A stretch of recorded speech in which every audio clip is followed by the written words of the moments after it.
بسم اللہ الرحمن الرحیم۔ شروع اللہ کے نام سے جو بڑا مہربان نہایت رحم والا ہے۔ السلام علیکم۔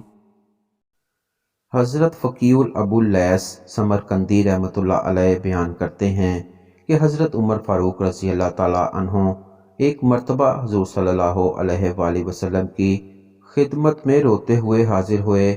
آپ نے فرمایا، عمر کیوں روتے ہو؟ عرض کی، حضور صلی اللہ علیہ وآلہ وسلم دروازے پر کھڑے ہوئے ایک جوان کی گریہ زاری نے میرا جگر جلا دیا۔ آپ صلی اللہ علیہ وآلہ وسلم نے فرمایا، اس جوان کو اندر لاؤ۔ جب جوان حاضر خدمت ہوا تو آپ نے پوچھا، اے جوان، کس کے لیے رو رہے ہو؟ آج اپنے گناہوں کی کثرت اور رب ذوالجلال کی ناراضگی کے خوف سے رو رہا ہوں۔ آپ نے پوچھا، کیا تو نے شرک کیا ہے؟ کہا، نہیں یا رسول اللہ صلی اللہ علیہ وآلہ وسلم، تو کیا تو نے کسی کو ناحق قتل کیا ہے؟ آپ نے دوبارہ پوچھا۔ عرض کیا، نہیں یا رسول اللہ صلی اللہ علیہ وآلہ وسلم نے ارشاد فرمایا، اگر تیرے گناہ ساتوں آسمانوں، زمینوں اور پہاڑوں کے برابر بھی ہوں تب بھی اللہ تعالیٰ اپنی رحمت سے بخش دے گا۔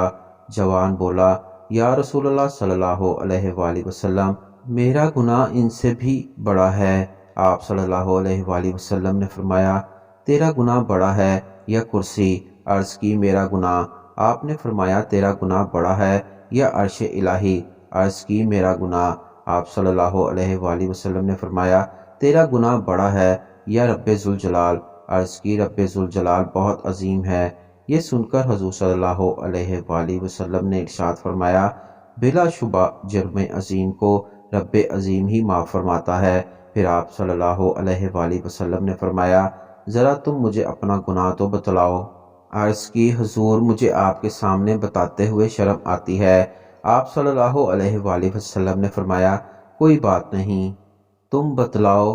چنانچہ اب وہ جی کڑا کر کے عرض کرنے لگا کہ حضور صلی اللہ علیہ وآلہ وسلم، میں 7 سال سے کفن چوری کر رہا ہوں۔ انصار کی ایک لڑکی فوت ہو گئی تو میں اس کا کفن چرانے جا پہنچا۔ میں نے قبر کھود کر کفن لے لیا اور چل پڑا۔ کچھ ہی دور گیا تھا کہ مجھ پر شیطان غالب آ گیا۔ پھر میں الٹے قدموں واپس پہنچا اور لڑکی سے بدکاری کر ڈالی۔ میں گناہ کر کے ابھی چند ہی قدم چلا تھا کہ لڑکی اٹھ کھڑی ہوئی اور کہنے لگی، اے جوان، خدا تجھے غارت کرے، تجھے اس نگہبان کا خوف نہیں آیا جو ہر مظلوم کو ظالم سے اس کا حق دلاتا ہے؟ تو نے مجھے مردوں کی جماعت سے برہنہ کر دیا اور دربار خداوندی میں جانے کے لیے ناپاک کر دیا ہے۔ حضور اقدس صلی اللہ علیہ وآلہ وسلم نے جب یہ سنا تو فرمایا، دور ہو جا اے بدبخت، تو نار جہنم کا مستحق ہے۔ وہ جوان وہاں سے روتا ہوا اور اللہ تعالیٰ سے استغفار کرتا ہوا نکل گیا۔ جب اسے اس حالت میں 40 دن گزر گئے تو اس نے آسمان کی طرف نگاہ کی اور کہا، اے محمد صلی اللہ علیہ وآلہ وسلم اور آدم ابراہیم علیہ السلام کے رب، اگر تو نے میرے گناہ کو بخش دیا ہے تو حضور نبی کریم صلی اللہ علیہ وآلہ وسلم اور آپ کے اصحاب کو مطلع فرما دے، وگرنہ آسمان سے آگ بھیج کر مجھے جلا دے اور جہنم کے عذاب سے بچا لے۔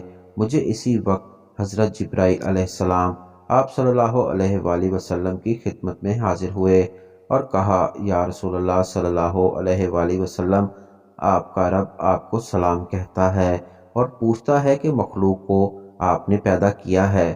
آپ صلی اللہ علیہ وآلہ وسلم نے فرمایا، نہیں، بلکہ مجھے اور تمام مخلوق کو اللہ سبحانہ تعالیٰ نے پیدا کیا ہے اور اس نے رزق دیا ہے۔ تب حضرت جبرائیل علیہ السلام نے کہا، اللہ تعالیٰ فرماتا ہے، میں نے اس جوان کی توبہ قبول کر لی ہے۔